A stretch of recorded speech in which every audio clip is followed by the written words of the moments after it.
may can see, sometimes I get away from sports and entertainment, and I've been talking about cycling.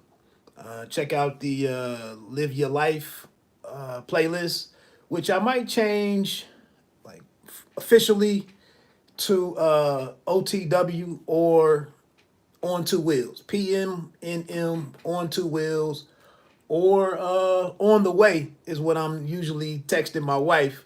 So either one of those, it can be, it's kind of a double entendre. I'm gonna get into a couple of talking points. Again, this is just very informal cycling talk for beginners or beginner plus, intermediate, those of us that are kind of early on in our journeys. But one tip, maybe two tips, and then some cold gear talk.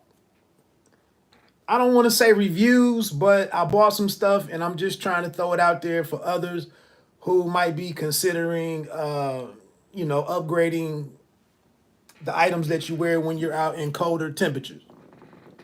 I'm in the Midwest here, so I don't have much of a choice but to, to get to buy what I need and wear what I need to get outdoors and get my rides in. So two tips and then maybe a bonus item, depending on how much time I got.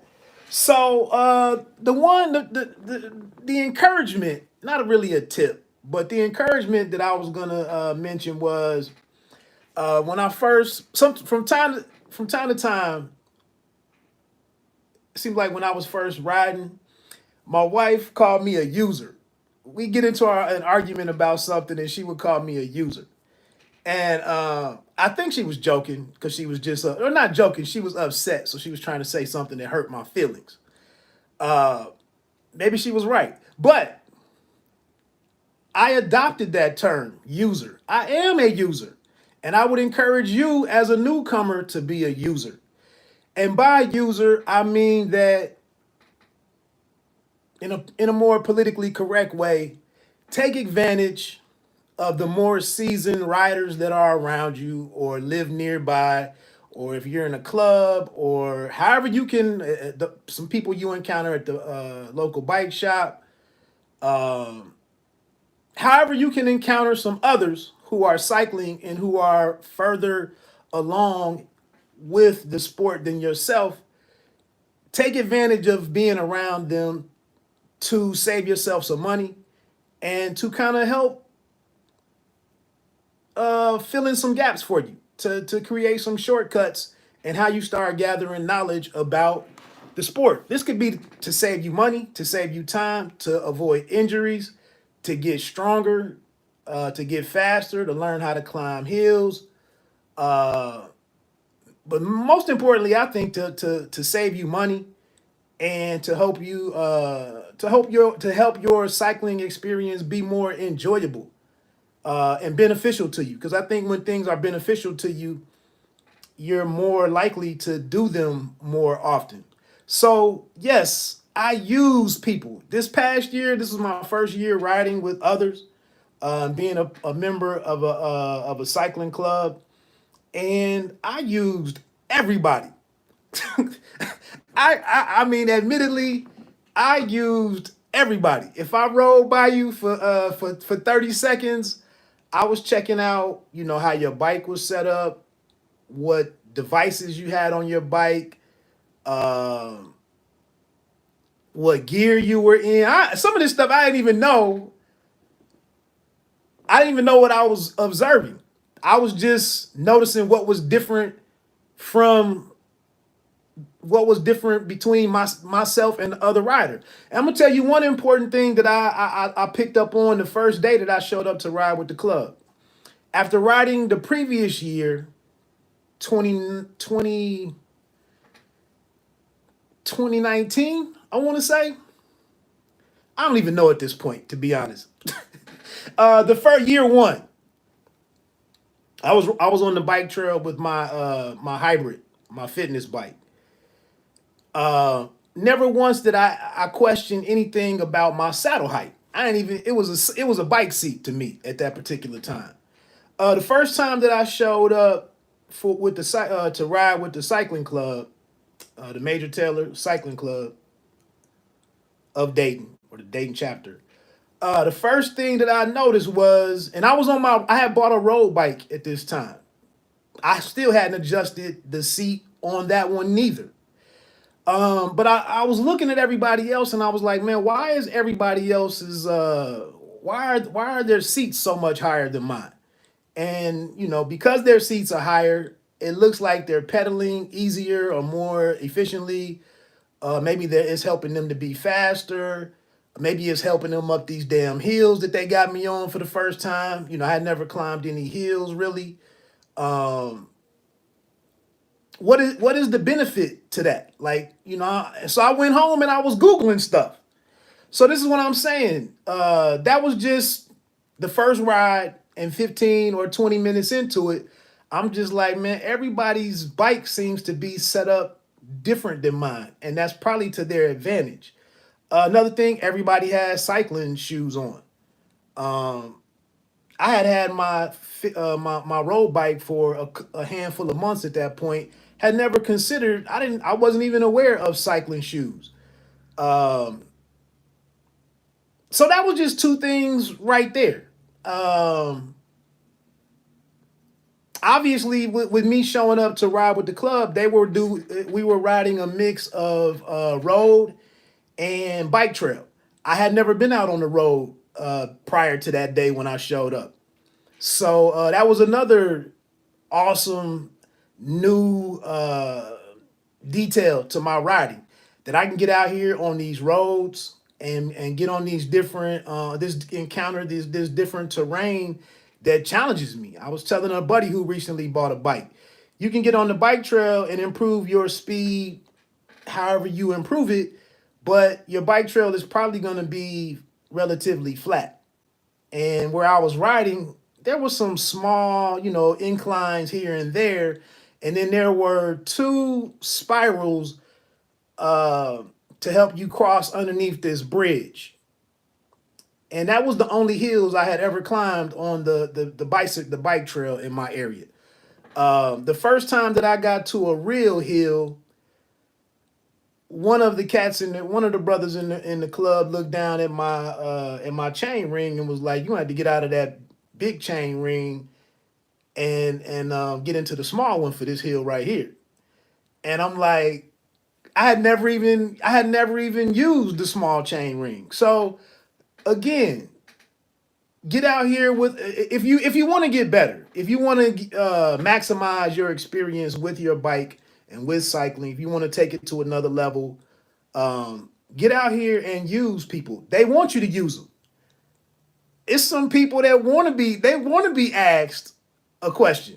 They're dying to tell you about their experience or what their knowledge is or whatever. And if it's people that do stuff better than you, climbing a hill, if you notice something about how they pedal or their cadence, somebody with a good endurance level or a good gas tank, somebody that's good at sprinting.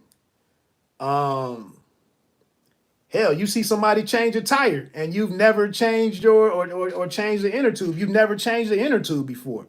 What kind of saddlebag should you buy?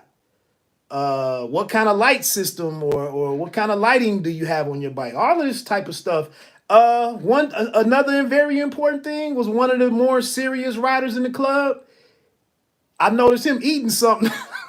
I noticed him eating something between on one of the regroups that we did, where we stopped and the group, everybody regrouped and got back in a Peloton or whatever. And he was like, "Man, you don't eat no food out here?"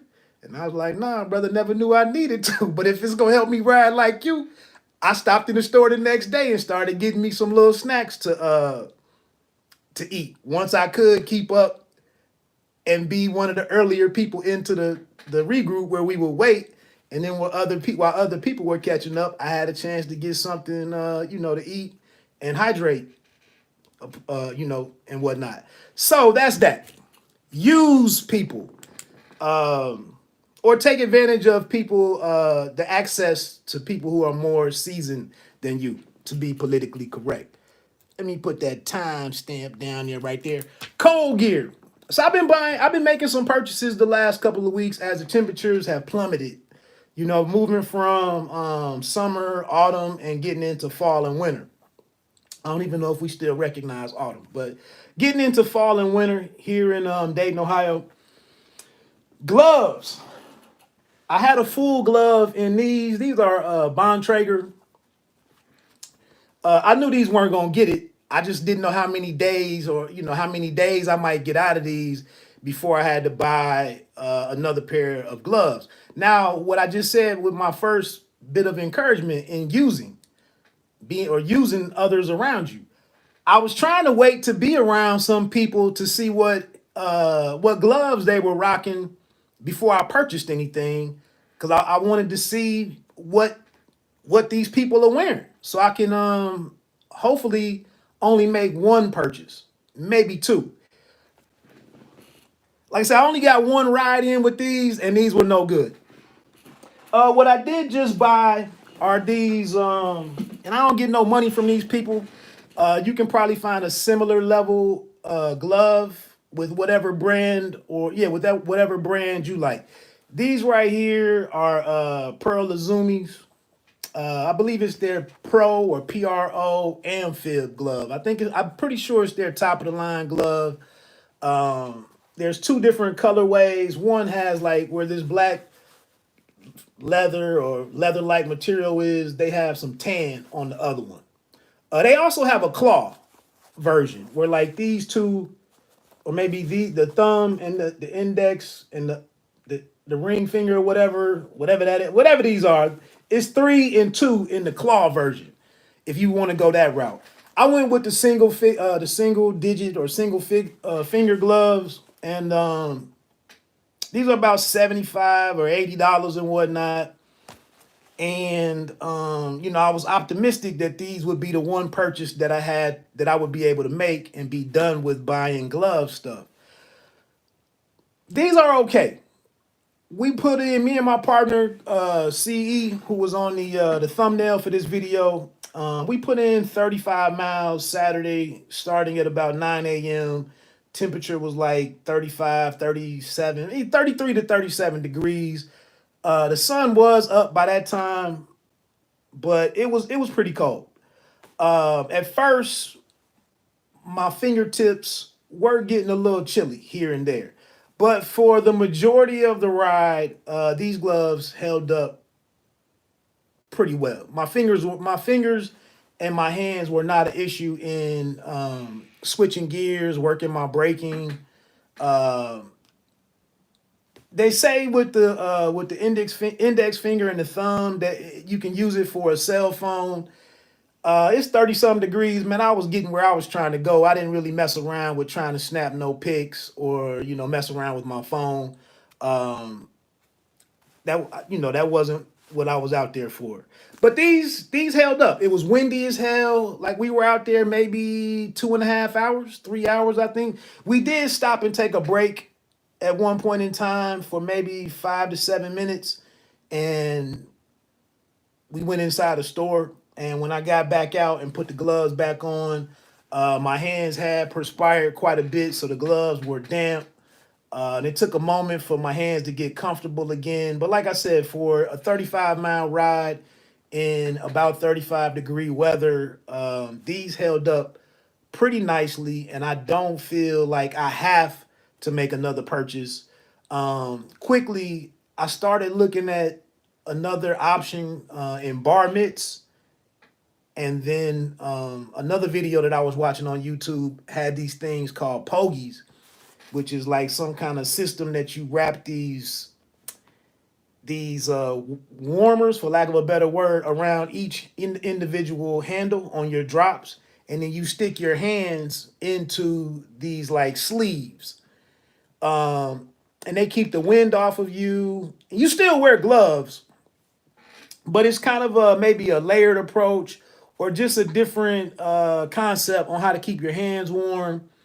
Like I said, Pogies was one. Maybe that was a brand that I saw.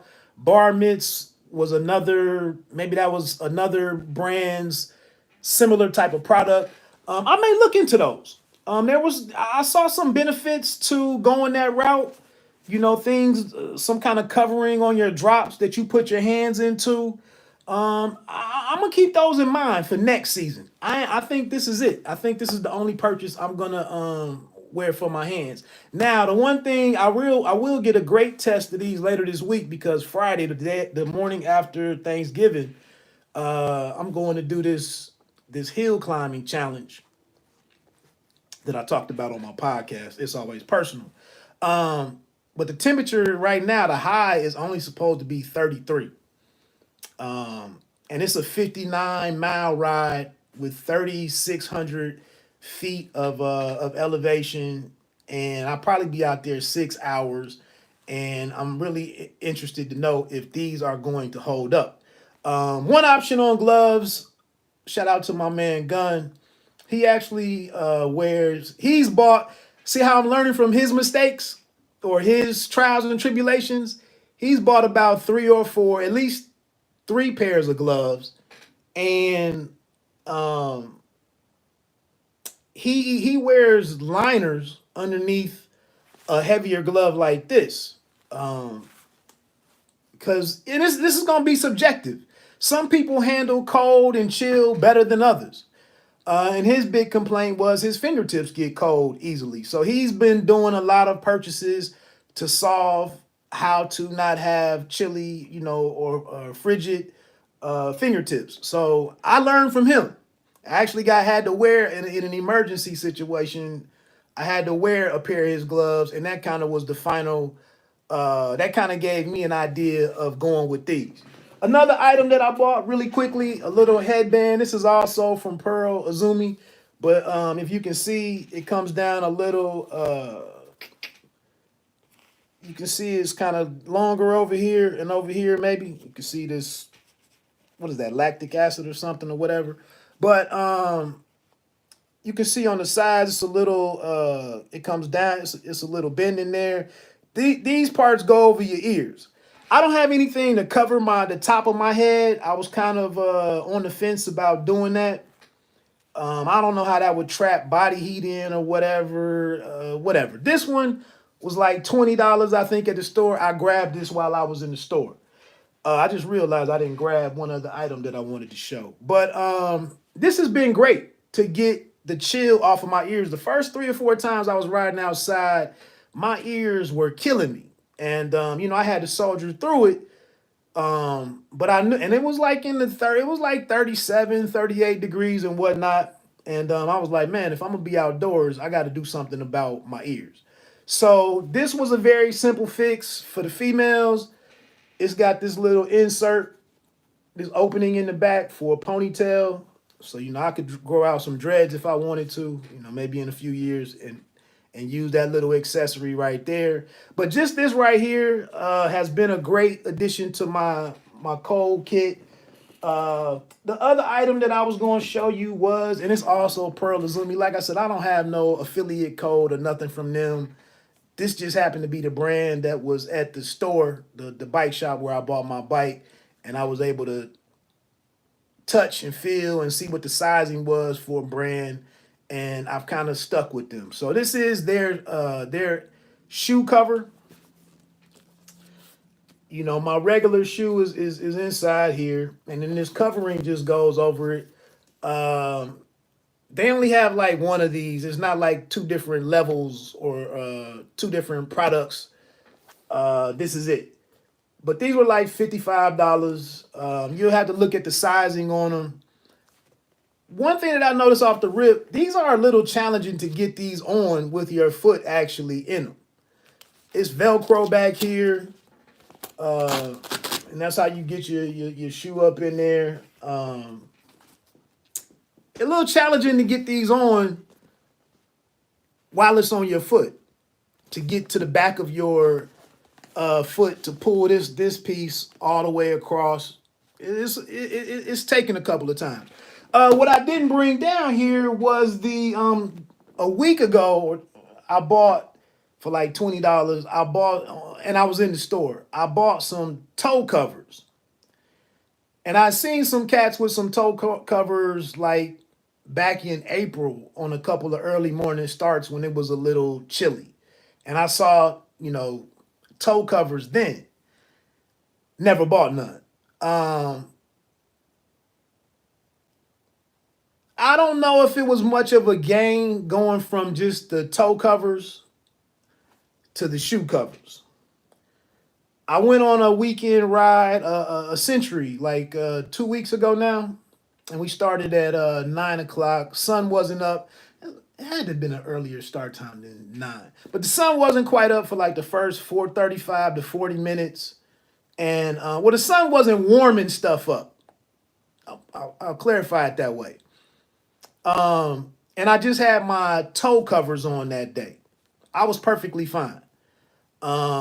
Thinking that things might get a little worse, and then one of the other guys in the Peloton that day had on some shoe covers. So I was like, well, let me upgrade to the shoe covers because I want my feet to be warm or comfortable. So I went on and added these. Again, in hindsight, maybe not a purchase that I needed to make. But this past Saturday in the 35-mile ride that we did in 35-degree temperature, maybe as high as 42-ish. No problems whatsoever with my feet or my toes. These work perfectly. Like I said, the only drawback in these, and the description for these, I think is for wind and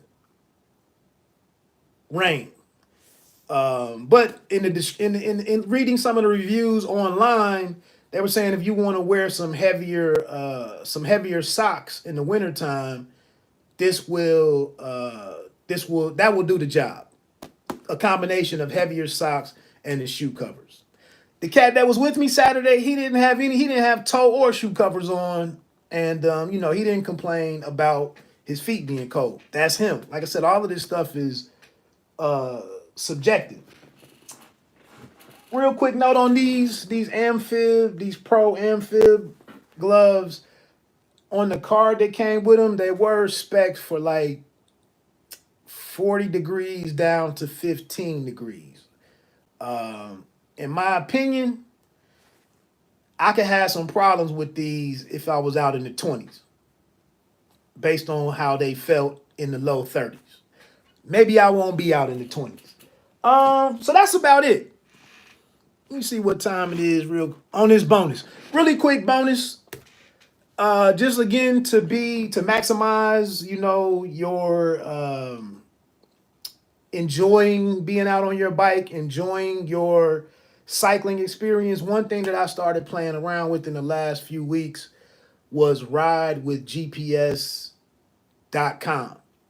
And with Ride with GP, it's RG, hold up, RWGPS, I think it might be on the website, but Ride with GPS, you can go on there and actually build routes, wherever you want to ride. You can, earlier in the week, you can sit down and build you a route and play around with the elevation or avoiding certain types of traffic, or maybe it's some stuff you want to ride by. Maybe you want to add a stop at a coffee shop at a certain point or whatever. You can do all of that on by planning you a route or building you a route, save it, then you can download it, and then through a couple of steps, you can get it to upload onto your cycling computer. And then you can, then when you get out there on your route, you know where the hell you're going. I've been out there since I started riding north of me on a lot of country roads. I've been out there and I knew the general direction I wanted to go in a lot of times, but I didn't know all of these roads. I don't ride on all of these rural roads a whole lot. One group that I started riding with later in the season, their weekly route that they rode, I was hitting all of these different roads. And then there were one or two events that I rode in over the season that also had me on some of these same roads, but I didn't have any real familiarity with them. So I was like, but these are nice roads, and it is rolling hills, uh, a lot of different sightseeing, and so you can get on some. It's not a lot of cars passing you by and whatnot. And I was just like, wow, those were pretty dope. And then I'm thinking, if I go ride in other cities and ride in other events, I'm gonna encounter this type of terrain. So let me get out here and ride on these in this type of terrain to get used to it. So I did that. So like I said, I started putting my routes together and getting them on my computer, and now I just feel a lot safer. When I'm out riding and whatnot, because I can always get back to my car. Uh, so that's one pointer right there. Coming back really quickly, I was gonna make a little joke, and now I'm telling you it's a joke. But the funny thing is with the whole user comment that my wife hit me with, she thought she was hurting my feelings. Maybe she was speaking her truth. She was speaking her truth. Um, Earlier in the year, I would be gone on a Saturday morning or a Sunday morning for 7 or 8 hours, and my wife that's where she got mad, saying I have her stuck in the house doing, all the household duties while I'm out riding a bike. This past Saturday, the last couple of Saturdays or Sundays when I've gotten out for my distance rides, I've come back home early, and my wife is now upset, talking about, I thought you were going to be gone. I thought I was going to have the house to myself. What are you doing home? And that was the thing, was like, the goal was always to get in shape to be able to go out, do a distance ride as quickly as possible and get back to the house and be able to mow my grass or clean a bathroom, straighten up whatever, straighten up my little media room here. uh it was never to be gone all day long and then come home from a 60-mile ride and be dead on the couch for 2 or 3 hours. So that's how much I have improved with my endurance, and whatnot, is that I can go out and get in a quick 40 to 60 something mile ride in 3.5 or 4 hours, get back home, hook my bike up real quick, maybe wipe it down and whatnot, and get it put away, and then come in the house. And if I got to mow the lawn, or we going out to eat, or we need to go visit our parents or whatever, I'm good for the rest of the day. So it's just crazy. At first, when I was a user, I was gone all day. Now I'm going out and doing a much tougher route. I mean, a much more I don't know, a much more well managed ride, and getting back home sooner. And now she wants the house to herself. So, happy wife, happy life, right? Anyway, that was it. A couple of, a little cold gear review, a little bit of encouragement. And, I hope you out there tearing it up and doing what you want to do with whatever your cycling goals are. Again, my name is Wood. You can check me out on the It's Always Personal podcast. You can check me out here for movies, TV show reviews, music reviews, and some boxing talk for Bite Down Boxing. You can also check me out over there at www.bitedownboxing.com. Just out here living my life, man. But thanks for checking out another check-in with PMNM on two wheels, or on the way. Like I always say, man, you don't have to be great to start, but you have to start to be great. Peace.